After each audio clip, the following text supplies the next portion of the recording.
welcome back to our tutorials for the France Avenue tee. So today we are going to talk about reading a chart and also the special stamen stitch at the edge of our sweater. So if you look at the directions in the pattern, we have two options. So when we talk, first of all, when we talk about the stamen stitch, it is this patterned edge that's very textural. So when we did our stitch patterns, you have the options. You have the written stitch pattern for it flat, which is what we're doing today. We're knitting flat, or we have the chart. So depending on which way is more comfortable for you, you can use those directions to knit this textural stitch.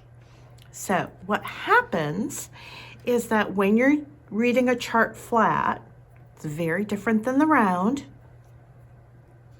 You're going to read your first row right to left, and then your wrong side or even numbered row, you read left to right, which hence why the numbers are jumping on either side of the chart, okay?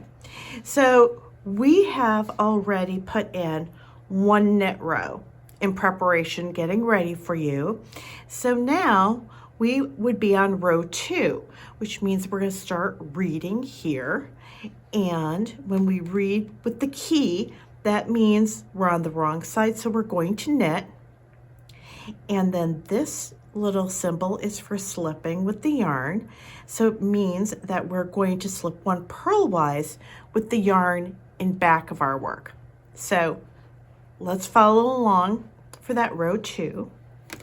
So we're going to go ahead and knit the first stitch. Now, everything inside that red block is repeated. So this is a 2-stitch repeat till you get to the last stitch. So our next one is going to be a knit. And then we're going to slip one, the yarn is in back, and then we're going to knit one and slip one and knit one.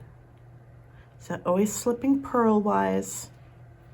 Then as you get ready to do the next stitch, I like to give it a little room to stretch out before you knit that one, just so it doesn't pucker too much. But this creates a beautiful texture on the front side of the work. And because we're doing it on larger needles, it's even prettier. So we're just doing everything that we should, slipping and knitting. And you'll find this is very rhythmic, and you'll like the way it looks too. So we're just going to get across this row.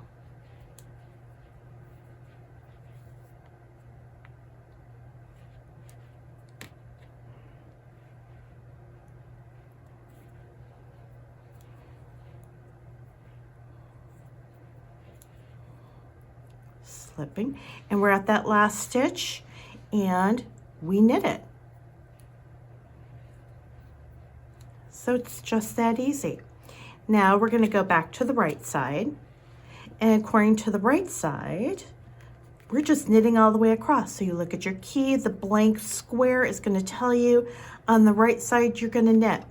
So we'll just go ahead and do that. And once again, it's just like remembering that when you're knitting flat, and I myself had to be reminded today that yes, you read the chart going in either direction when you knit flat versus when you're knitting in the round. And of course for our hem, this is flat because we're knitting a front and a back to the sweater. And this is really pretty on the size 9 needles.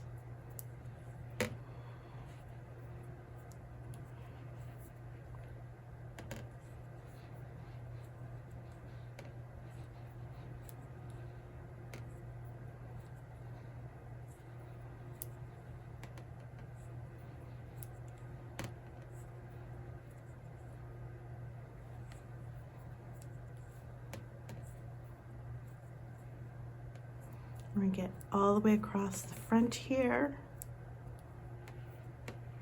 And then we'll show you the beginning again of how to read for the wrong side, so you start off correctly. And then once you find your rhythm, it's really easy. It's really only a 2-stitch repeat. Okay, so we knit all the way across. That was row 3.